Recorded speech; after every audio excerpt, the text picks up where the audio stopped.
How's it going, everybody? Bryan Alvarez here on Wrestling Observer Live. We are here every day, Monday through Friday, noon Pacific, 3 Eastern, Sundays, 3 Pacific, 6 Eastern, Saturday mornings with Jim Valley, 10 a.m. Pacific, 1 Eastern, Sundays with Andrew Zarian.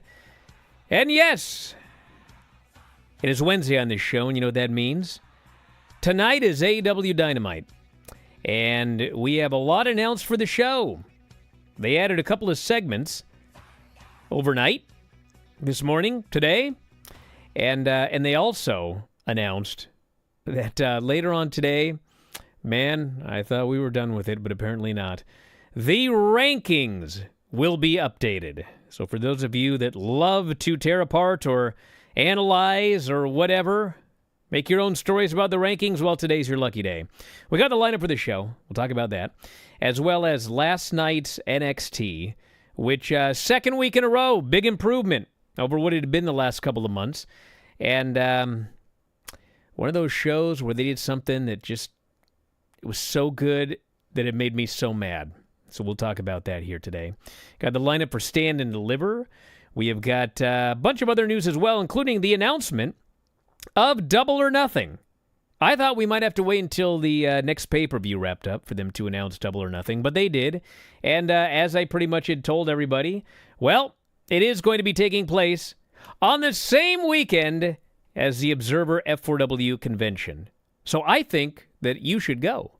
And I'll tell you about that, as well as more info when the AEW show is going to be taking place.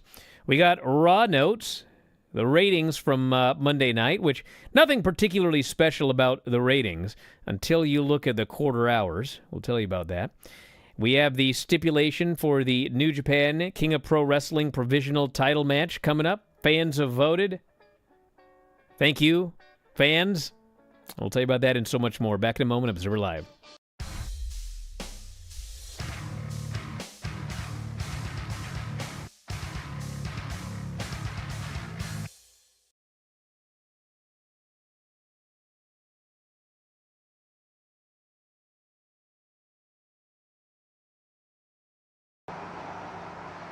Welcome to the special tour of Figure 4 Weekly Headquarters, as promised.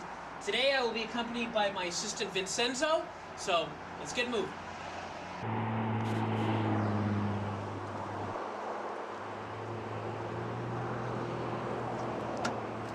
Hey, don't worry about it. Today's a special day, I'll drive.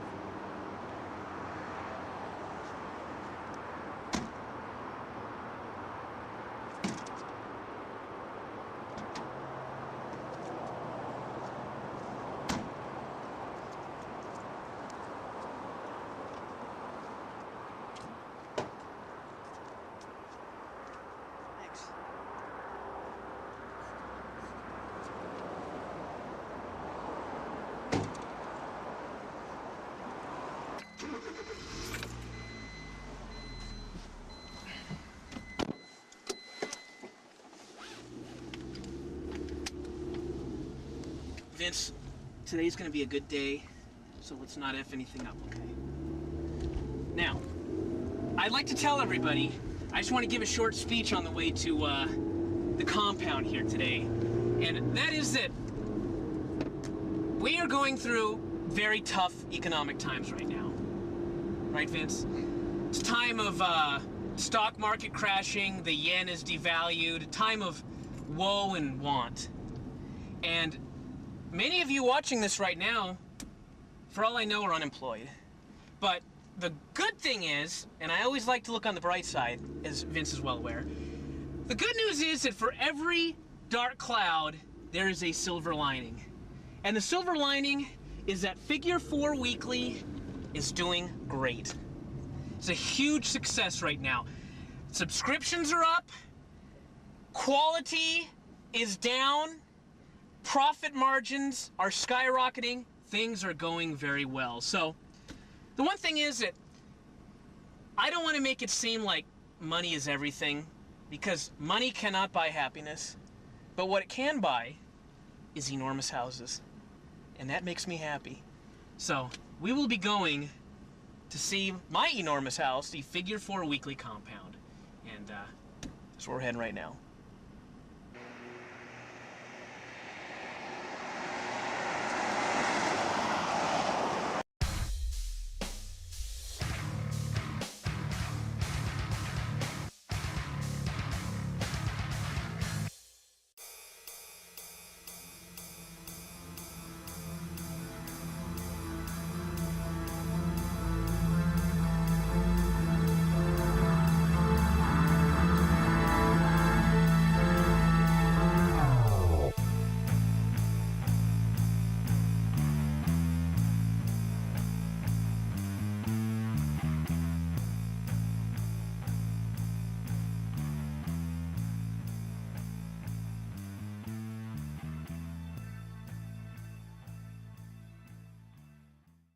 Back in the show, Bryan Alvarez here, Wrestling Observer Live. Mike Sempervive, also of WrestlingObserver.com.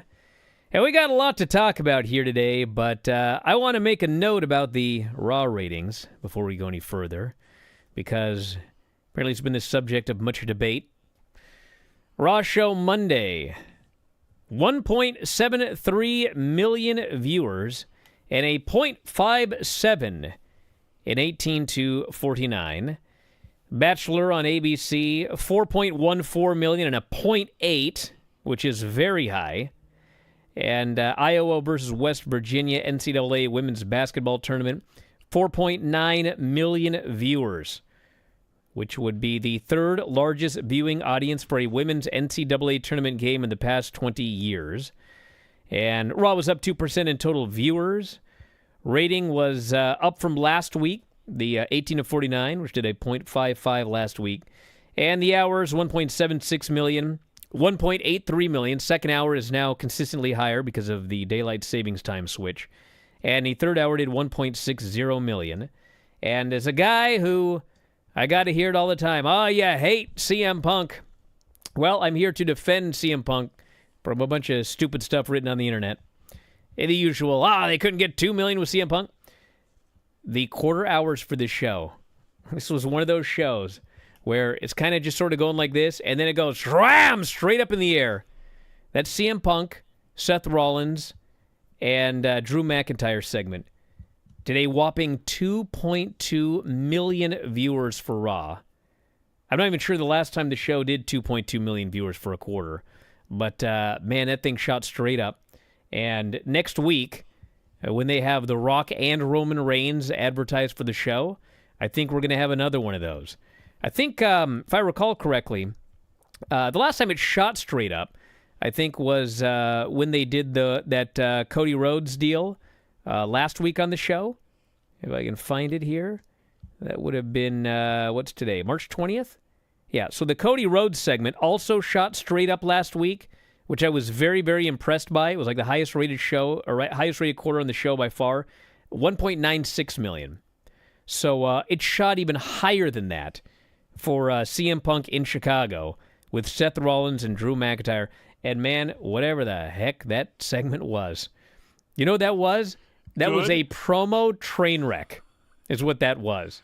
And somebody in the chat here says, what? What are you talking about? Are you kidding me? A train wreck? Oh, my God. We have had train wreck segments in professional wrestling, and on the microphone, look, that may have gone on for way too long, but three guys all hit their points and all scored points the fans, I thought. They did. I was greatly compelled. I couldn't take my eyes off of it.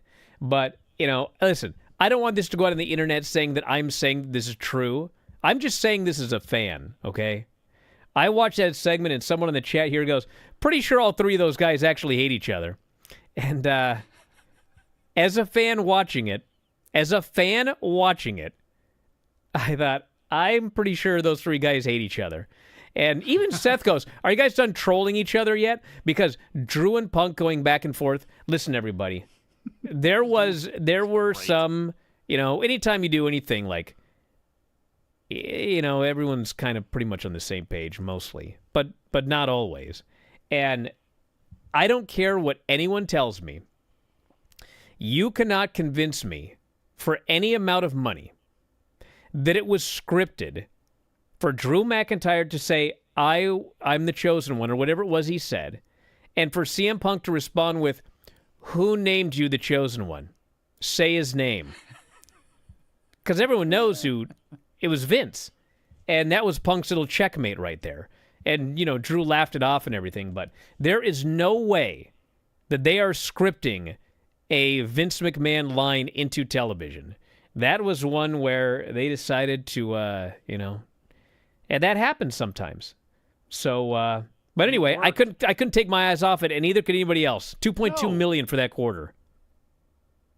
People complaining about that. Don't be silly. Look at your boy Lenny in the chat. 1997 called and wanted its segment back. Come on, man. Yeah, you know what was really popular in 1997? Wrestling. It was called a boom period, and it was insanely successful. And so I don't know how that's some sort of knock on anything. Look, there were a lot of people who seemingly are going out of their way to try to tear down that Raw on Monday, which, hey, to each their own. If people hated it, they hated it. I think it's been the best one of this new regime, certainly the best Raw in quite some time, but certainly under TKO auspices, this has been the best one. I thought it was a well-balanced show. I thought they hit on everything they needed to hit, and even the stuff that went too long, it was actually, as you said, it was compelling, whether you thought that went too long or whether you thought the Rock stuff with Cody at the beginning went too long. Now, the other thing I got to talk about at the top of the show here is I know people like to say that I never can admit that I'm wrong, but that's just a lie. I have many times. Wait a second. But I will double down. I will die on this hill. Do you understand? All right. What is it? I watched NXT last night, and they did Prime Target, Carmelo Hayes, and Trick Williams. Man. And, oh my God, they went back to who did they have on here with there was a segment with Trick, which was like the greatest segment I've ever seen. They went back to Philadelphia. They actually went to Philadelphia. And Trick is introducing us to Sweet Baby James, his uncle, who took him in and is the reason that he is in NXT today. Fly to death. Sweet Baby James is going to stand and deliver. They had an interview with Gary Cobb, who's a former NFL player. I don't even know why they interviewed him. I mean, was he coaching Trick at some point? Running the steps type of I don't know. I'm sure. But this guy, I swear to God, he cut the best promo of anyone in NXT by miles. I was dying to see Jerry Cobb and The Rock go back and forth in a promo battle. Or Curtis Iakea. It doesn't matter to me. And then they talked to William Davis, a family friend, who got the second greatest. And anyway, this freaking Prime Target, when this was over, why in the name of the good Lord above is this not Trick going for the title at WrestleMania? Dude, why? Stop. And then, stop, Mike. I don't want to hear it. I'll mute you. Then it's the world title feud. Do you guys know what they're doing for the world championship feud? Well, first off, Ilya gets in the ring with frickin' Stacks. Okay, I like Stacks. Okay, I like the guy. He gives this guy 95% of the match. Stacks just beats him, and the crowd's dead because the crowd's thinking the exact same thing I am. I want to see Ilya Dragunov kill some bloke. But he just sells and he sells. It's like a Randy Savage match. I'm going to sell the entire match from the opening bell, and then I'm going to hit one flying elbow at the end, or in Ilya's case, one torpedo, escape by the skin of my teeth, and then the follow-up is Tony wants to meet him for dinner next week. One should not have to do with the other, They're Brian. Going to dinner. Oh, boy. This is the build to the world title. Bro, this, what do you want me to take this Trick Prime to dinner Target for? was like Mayweather-Pacquiao back in 2008 when they did that series on HBO. Bro, I was just aghast. I'm like, why in God's name? Bro, Mike. What? There's not even a stip. I know. It's not loser leaves town. It's not last man standing. Look, there should it's be a not step. Lights out. It's, should be a hey step. guys, we're going to do the best Prime Target I've probably ever seen at NXT It was. for It was. a wrestling match. I mean, come on. Look, it Come was, on. Brian. You're exactly right. And if you wanted to do the title, you could have done that. But they decided to go with Ilya Dragunov. This is the champion, and I'm fine with that. As long as we get Trick Williams and Carmelo one-on-one with some sort of definitive finish. And I would rather it be a stip match. But you keep dragging up the title, don't worry. He'll have it soon. I don't want him to have the title after WrestleMania weekend. I want Sweet Baby James to be sitting there over WrestleMania weekend watching Trick win the title. Back in a moment, Observer Live.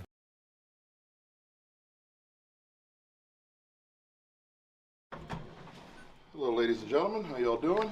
How are you doing? I'm excellent, Renee. I'm Doing excellent. good. Yep. Very excited that you're able to join us here tonight. Congratulations on retaining the AEW World Championship in such an incredible match with Hangman Adam Page, Swerve Strickland. You guys beat the ever-loving hell out of each other. Should I ask you if you're even remotely surprised that you are still our champion tonight? Not at all. I've always made it a point to, tell the world what I'm going to do, and I think that I've delivered on every promise that I've made here in AEW. And tonight was no different. Obviously, Swerve and Hangman, two tremendous young competitors, but they just didn't have enough, and I'm just that much better. So here I am, the champion. All right, guys, the floor is open to you guys. Any questions you guys have for Samoa Joe? It's all you. Take the first one right here, Joe. Thank you for your time, Joe. My name is Jonathan McClarty from flagshipnews.com and militarynews.com. Congratulations on your victory tonight. Appreciate it. Yes, sir. What do you think, with Hangman and Swerve beefing with each other for so long, do you think that served as a distraction to further help you to retain tonight? Well, first off, I want to thank your readers for their service. Secondly, it was a huge mistake by both those gentlemen. I mean, obviously they have very, very bad blood between each other. So, these heated issues can often boil over into other parts of their life. Unfortunately, it boiled over into tonight, which is the worst place for it to happen. So, I mean, if those gentlemen want to stay eyes locked on each other, they thought that the path to salvation was through each other's blood. Well, unfortunately, it wasn't, because I made sure that did not happen tonight. So that's what I feel. Here we go in the front. Lyric Swinton, SNME Radio. So you talked earlier, a couple of weeks ago, about bringing back the ranking system as a way to get the best opponents for the AEW World Championship. Today we saw an amazing match, one that you were a part of, and also Will Ospreay and Takeshita. What are your thoughts on the growing, strong talent pool in All Elite Wrestling and what it means to be world champion during this time with so much talent? I mean, it's indicative of what AEW has always stood for. We go out, we find the best wrestlers in the world, and we bring them together to find out who is the best wrestler in the world. Currently, that is me. But on my heels are some of the greatest grapplers to ever step foot in a ring. When we have acquisitions, men like Will Ospreay, how can you not be excited about the future of this company? And, once again, we've set up a protocol. Will Ospreay is new here. He's a fantastic, dynamic athlete, has had tremendous success everywhere he's been. But until he has that success here, I don't need to worry about him.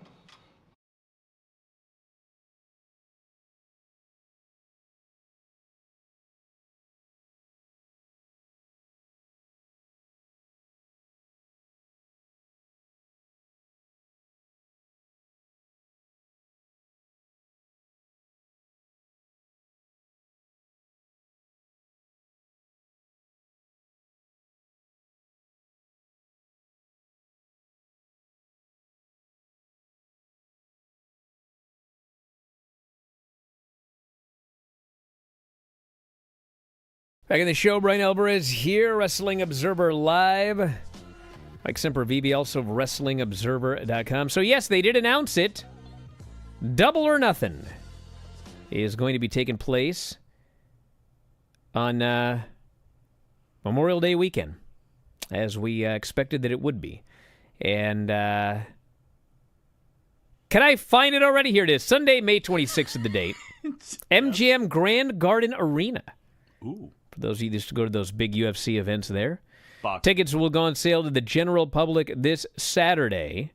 This is the first time hosting Double or Nothing since 2019 at the MGM. Past 2 years, it was at T-Mobile. And Daly's Place in Jacksonville hosted the show during the pandemic 2020 and 2021. So they will also be presenting Dynasty St. Louis on Sunday, April 21st. Just hit me. That was the old soap opera. Finally, that you guys are going to get a new soap opera review coming. Yeah, wait, Dallas Falcon Crest. It's gonna be they great should when do you keep AW going. Falcon Crest. I think should be their next pay-per-view. AEW 90210. I don't know about that one. Well, yeah, that would be rough under the circumstances. Jungle Boy's on the outs. But So anyway, they are going to be back. They did announce too. They're going to be back in Cali again too, as part of that Double or Nothing weekend. They're going back to the Kia Forum in Inglewood on the 29th for that Dynamite. So there you go. Also in Palm Springs, California, big wrestling city there. I guess well, now that you know about Double or Nothing, now you can start grabbing some tickets for the convention. Ah. So we will be there that weekend, going to the pay-per-view, and we got a lot of events. I mean, there's so much fun stuff to do in Vegas. So there's plenty of time for you to do fun stuff, but also hang out with us. Annual all-you-can-eat dinner at Texas Day Brazil. I think that'll be Friday night. Vinny and I will be doing a live Q&A, a live Bryan and Vinny show. You can ask questions. We'll do a meet and greet. It's going to be a lot of fun. Ed's got a pro wrestling show. Sweet Party with details to come. Hey, take a look at that on the screen if you're watching on video. There's the graphic. Las Vegas Convention 2024. Look at us. Yeah, 4wonline.com/Vegas. Sweet Party is noted. Annual brunch at the Wicked Spoon. And you can buy tickets for any of this by going to f4wonline.com/Vegas. f4wonline.com/Vegas. Don't know about group tickets, but we should know imminently. And so we will let you know when we know. So that is the plan. BYOB? Not at the Sweet Party. So Sweet Party's going to be There'll be loaded down plenty. already. Fear not. Right. I mean, you can. I mean, John in Memphis brings moonshine. Yeah. All right. The Rock and John Cena are both going to be appearing on The Tonight Show on Wednesday, April 3rd. The Rock and John Cena? The Rock and Roman Reigns. Thank you. Did I say John Cena? You know, is it already Friday for you Well, yet, or no. what? Hey, What's listen. going You on want me to today? talk about The Rock, Roman Reigns, and John Cena? Do it. Okay. So, when they were brawling on Monday night in the rain, covered in blood, they just happened to brawl in front of a giant truck with John Cena's massive face. All you could see in the background was John Cena's massive face, okay? So, John Cena has made it clear he wishes he could have a road to WrestleMania. Well, have I got a road to WrestleMania for John Cena? He's going to be watching Cody's dog. And that is, Cody's probably going to need some people to watch his back on Sunday when all hell breaks loose in that Bloodlines Rules match, if that is the direction they're going. Or Cena could maybe do Saturday night if they're going to have Cody pin Rock. I mean, there's a lot of different ways you can go here. And I don't know which way they're going to go. Everyone seems to think The Rock is going to beat Cody. And my argument is, here's the thing. So, sometimes you want to have a match where the fans don't know who's going to win. And sometimes you have a match where the fans know exactly who's going to win, and you essentially tell them, and they pay for it because they want to see it and they get it and everybody's happy. This has happened throughout the history of wrestling in promotions all over the world. You're essentially telling people the finish. It's not a mystery at all. A flair for the gold, Starrcade 83. And they are doing that here. I mean, literally the storyline is that if Cody doesn't win the title, this is the exact same thing they did in AEW, except Cody's idea in AEW was he just never wanted to challenge for the title, which I think he thought twice about it later, but it was too late. But they're saying if he doesn't beat Roman Reigns, he never gets to challenge for the title again. And they did not say against Roman. It's like, this is it. You win or you don't get to try again. So they're essentially telling you that he's winning. So what are they going to do on Sunday? Well, you could have Seth Rollins, his team lose, Seth and Cody, and then they got Bloodline Rules on Sunday. But my problem with that, and maybe they know what they're doing, is that, they've announced as Bloodline Rules. The Rock and Roman can do anything. And I hate that because it's exactly like House Rules matches. Okay, well, if The Rock and Roman can do anything, then the finish needs to be Cody can only win with a 630 splash. That's it. That's the only way he can win because we can do anything. Rock's going to be the referee. If he's a referee, Roman can win with a 1 count. Cody has to get a 600 count to win. If they can do anything, the whole thing just gets stupid. So I don't like Bloodline Rules. I just don't like it. If they had a specific set of rules, as I try not to sneeze, then that's fine. But Bloodline Rules meaning we can do whatever we want, it makes it stupid. Maybe they got an idea. But you could do some wild bloodline rules, and everybody runs in, and Seth is there, and John Cena shows up as the big surprise, and whatever. Or Cody pins The Rock in front of his mama. Gets his revenge on The Rock. Rock, of course, is very upset. Cody goes on to beat Roman. Cody's going to be your guy. He's going to be the top guy in the company. So he should pin The Rock and Roman Reigns on the same weekend. Pin The Rock. Rock's angry at Roman. Maybe Roman screwed up leading to it. This leads to your Rock and Roman match. Rock is going to do, this is his plan. This could all change. He's going to do one more match, and it's with Roman Reigns. So what's the point of Rock pinning Cody if Cody and The Rock is not on the books? It doesn't make any sense. No. I guess you could pin Seth or whatever, but I think that Cody should pin The Rock. That starts the split between Rock and Roman. Now Roman's screwed. I got to do this with nobody running in. You're further informing the fans. Get the show if you're not already, because Cody's winning that title tonight. And, you could always have Roman lie, and out comes, whoever, and then John Cena makes the save and you do the finish. Yeah, I mean, you could do that if you wanted to, but that's what I would do. But you know what? Not my company.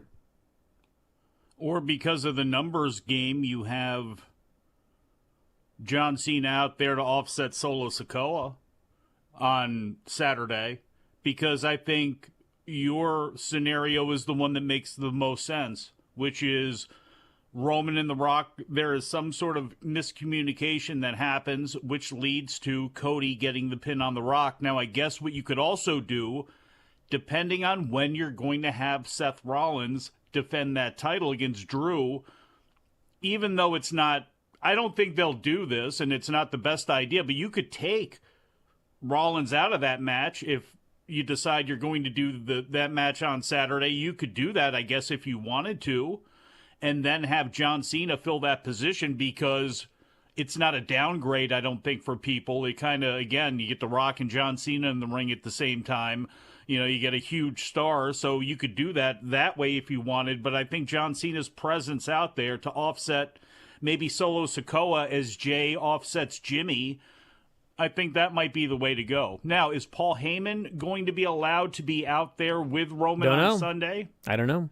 That's going to be interesting as well, too. Does he take that AA? Well, is he the Probably advisor? Not. But, or is he part of the bloodline where if they lose on Saturday, he can't be there? That's going to be interesting as well, too. I will say that there is a way that I could see The Rock pinning Cody, and that is that Saudi Arabia wants The Rock. And Saudi Arabia's got a lot of money. And perhaps Rock has agreed, I will put over Cody in Saudi Arabia, and I will put over The Rock at next year's WrestleMania. Or The Rock can beat Roman Reigns. It doesn't matter. Actually, if it were me, I would have Cody beat The Rock in Saudi Arabia, if Rock is going to pin him at the pay-per-view. And then I would have The Rock do the full babyface turn. Rock and Roman Reigns, just like Sting's last match. Rock gets the win. Everybody goes home happy. It's not going to hurt Roman Reigns. He's a made man. But the thing with the pinning Cody is, dude, they have put so much heat on him and his mother and the weight belt. I mean, it just feels like you can't do all that and then beat the guy. Unless you're going to put him over a month later in Saudi Arabia or something. Nah, but that doesn't. We'll see. Does not. No, doesn't work. To me, it just doesn't work that way. And we'll see. Maybe The Rock does do that because Saudi Arabia's throwing so much money at him. But what are the odds? And I know they're slim, but what do you think the odds would be if they posted them in Vegas on Rollins getting the win over The Rock? -1 million. Back in a moment, Observer Live.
I just want to make it clear Yeah? that I did not make a mistake at the end of the last segment.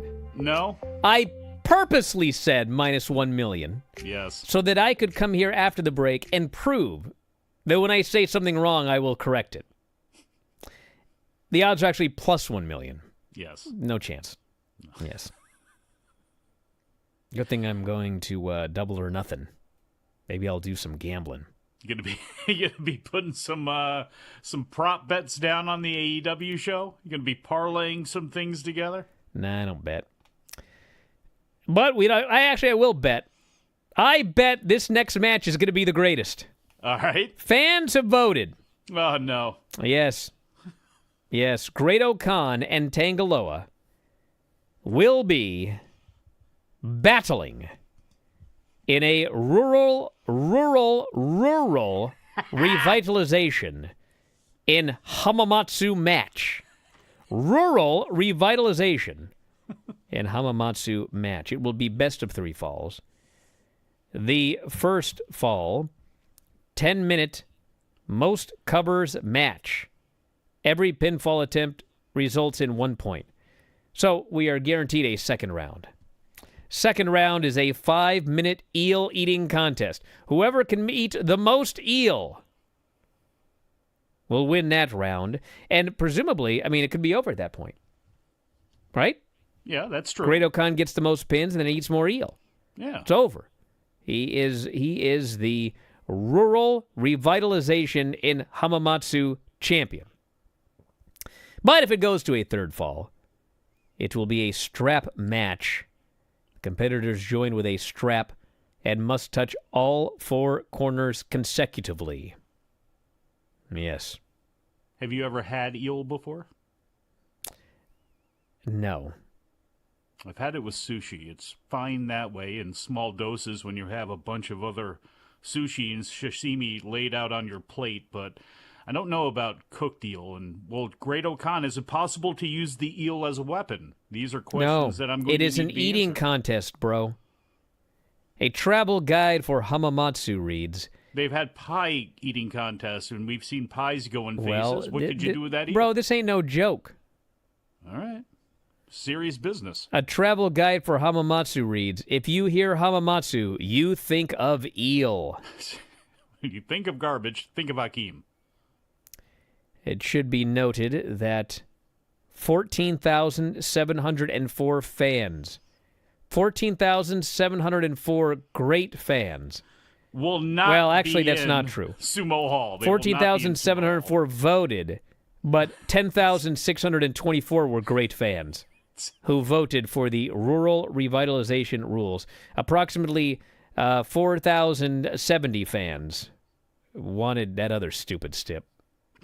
What was it, like Last Man Standing? Texas It was Death a Match? Texas Death. Yes, Yeah, what a silly thing to ask for. Yeah, idiotic.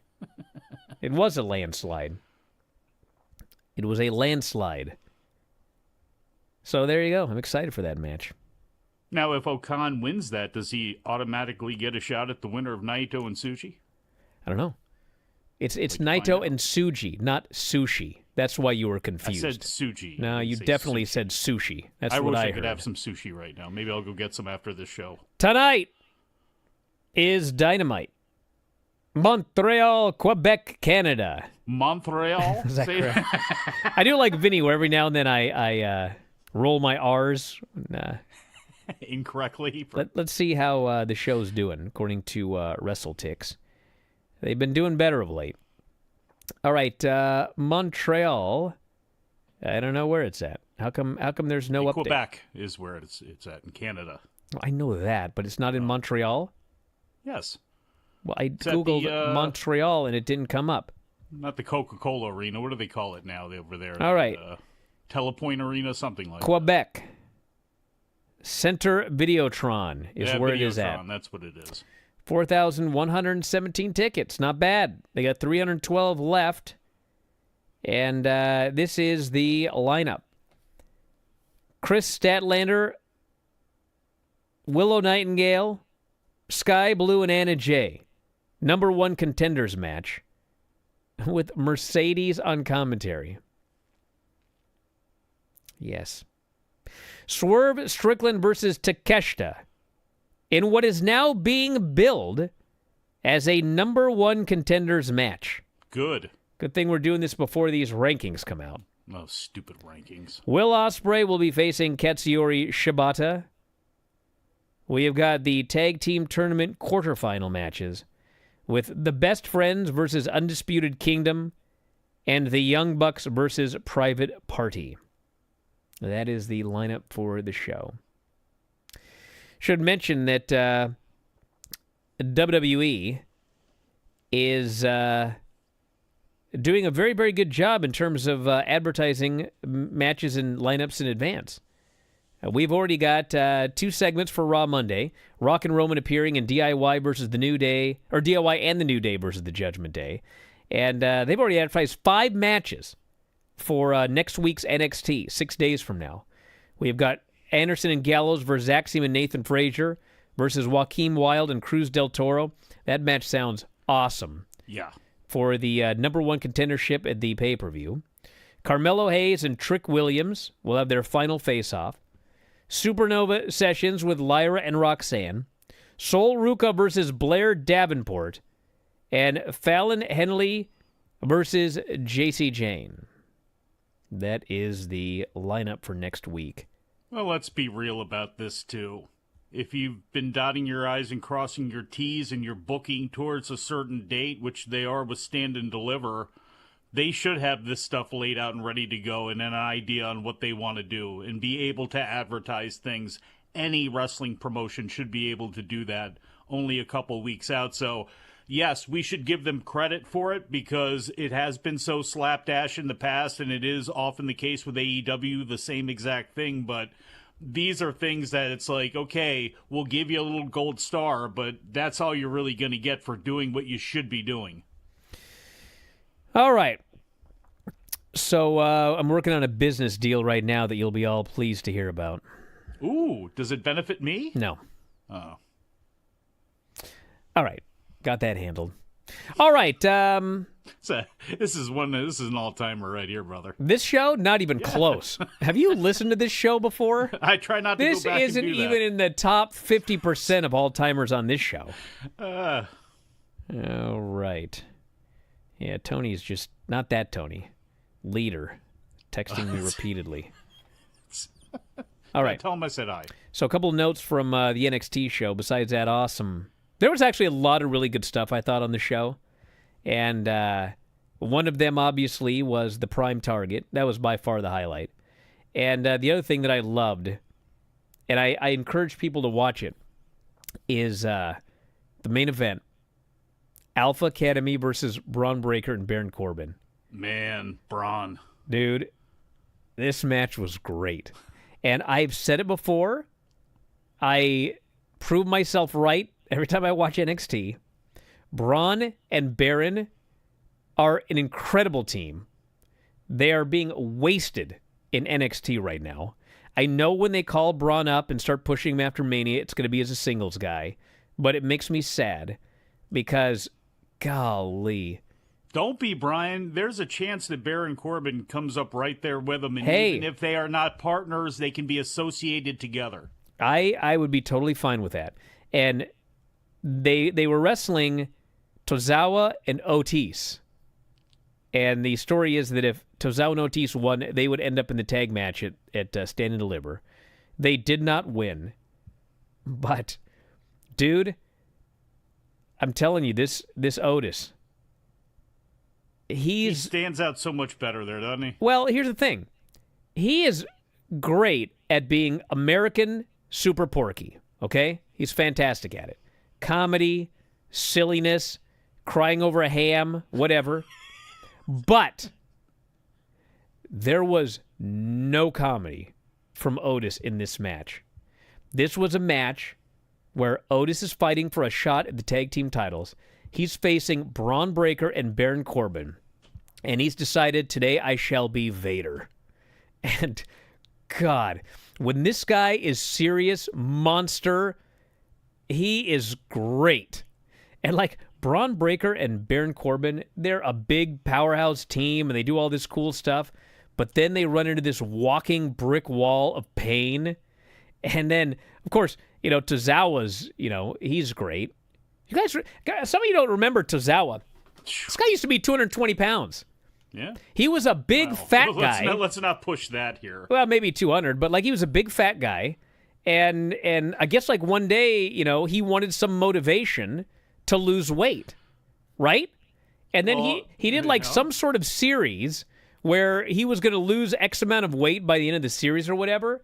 And now he's 155 pounds and he's shredded. So anyway, look up Fat Tozawa on the internet and you'll be like, wow, wow. But anyway.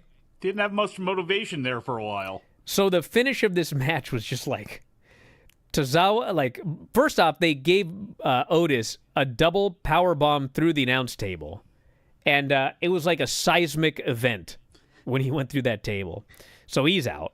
And then poor Tozawa's alone in the ring with these two monsters. And he hits this awesome super kick on Baron Corbin. And he goes for the pop-up Hurricane Rana. But Baron stops him upside down. He power bombs him to death.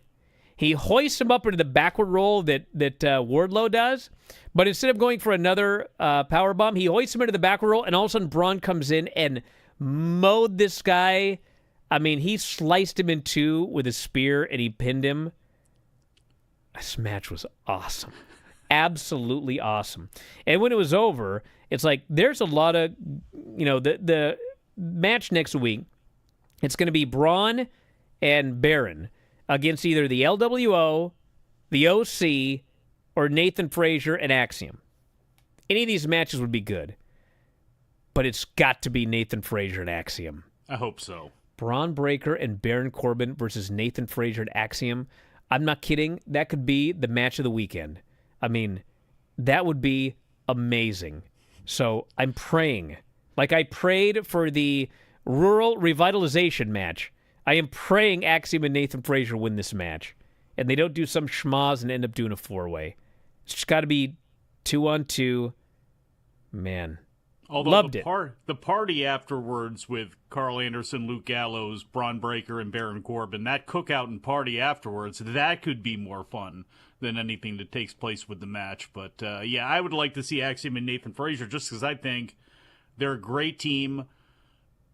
Nathan Frazier can be so perfectly annoying and such a prick because we've seen him obviously be the babyface who can pull off all the moves and get one over on the bad guys, but he's also in this incarnation come across as being able to be very slimy, so it works, and I'd like to see them roll with them some more. Chat is just flabbergasted by Fat Tozawa. Yeah, you learn something new every day, huh? And this person says F4W all about rural revitalization. Yeah, we are. What do you think Whale Scout is? Yeah. Although Whale Scout does something a little bit different.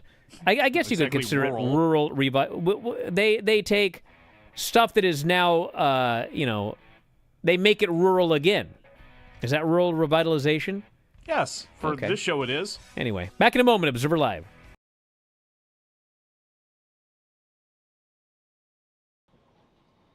Hey there, Joe. Rick Uccino, CageSideSeats.com. Congratulations on a great performance tonight. Just wanted to get your thoughts on your new number one contender in Wardlow and the words he had this week where he said he was coming for your spot. Yeah, and much like everybody else in this entire roster, I mean, it's no surprise Wardlow finds himself where he is. Obviously, a very domineering individual that has had tremendous success, admittedly, even against me. But right now, this is a very different version of myself. This is not one that is distracted by other championship titles. I'm the AEW World Champion, and Wardlow will soon learn why that is. Hey, Joe, DJ Danny Ocean, 101.9 KISS FM. You mentioned Will Ospreay. We talked about Wardlow. Is there any of these new up-and-coming guys you got your eye that you want to get in the ring with yourself, that you want to defend your title against? Once again, I refer back to championship protocol. I mean, they have to earn this spot. I mean, this is not me up here picking out dream matches, trying to be nice about this. No, this is me supporting the integrity of the championship that only the best grapplers in the world will compete for it. So, is there a laundry list of wrestlers I'd be more than happy to take on in the ring? Yeah, every single one of them. And you look up and down our roster, you tell me one person that isn't a dream match. I know what this company's capable of. I know about the competitors in this company, and I am more than happy to prove each and every one of them that they're second tier and they're just not on my level.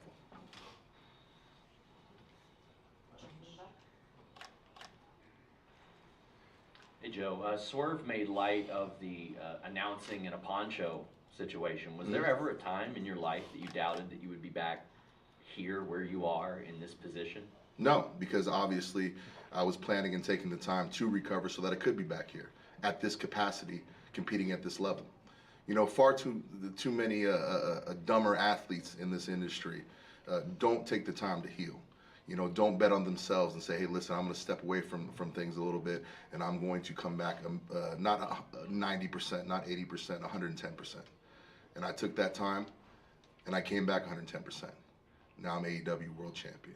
So, I mean, this is just indicative of me understanding what I need to do to get things done. I'm playing this on a very different level than everybody else. Everybody else out here just hoping they get their shot, hoping they're doing things. I'm planning dynasties. And, I mean, it starts with me. And that's not going to change anytime soon, bro. I mean, they're playing chess. They're playing checkers. I'm out here playing chess. I mean, it's a totally different game, man. And that time, I mean, doing commentary and ponchos, I was still a millionaire. I know what he's talking about. So I mean, he may not like that issue, but hey, that guy on the poncho just whipped his ass tonight and is still world champion. So I mean, you tell me who's running things around here.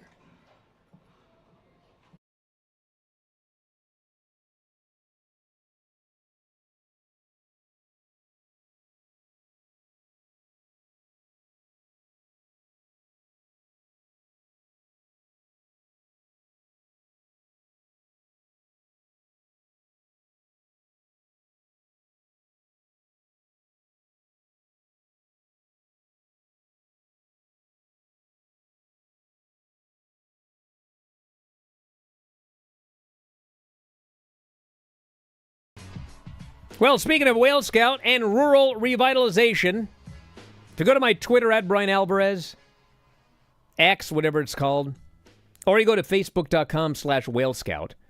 We're doing a special fundraiser right now to build a rainwater harvesting system. I don't know what that is, but it seems very important. So all the details are on the Facebook page, facebook.com/Whale Scout. And I'll actually edit that with the exact link here in a moment. But you got any spare change laying around? You want to make a donation? It's a tax write-off. 501c3, registered 501c3, Whale Scout. Much more moral than your organ harvesting campaign that you had that one time. But we don't want to talk about that right now. I am so disgusted by you. But you can check it out. Facebook.com/Whale Scout. It's linked on my Twitter at Bryan Alvarez. We appreciate everybody's donations if you have any spare change. And I should note, a couple of changes to the schedule this week. The Lance Storm show will not be taking place this afternoon. No Lance Storm today. But he is going to be doing he's going to replace Vinny tomorrow. Some F4W rural revitalization. Vinny is not around for the Bryan and Vinny show where we review AEW and NXT. So Lance will be doing it tomorrow night, 9 Pacific, midnight Eastern. All of this only for subscribers, WrestlingObserver.com, video.f4wonline.com. So check it out, everybody. And that's it. Want to thank Mike, as always, callers and listeners, everybody in the studio. Back tonight for subscribers, Dave Meltzer, Wrestling Observer Radio, late tonight. Also, WrestlingObserver.com or video.f4wonline.com. Check it out. Sign up. 14,000 archive podcasts. Can't go wrong. Talk to you next time. Wrestling Observer Live.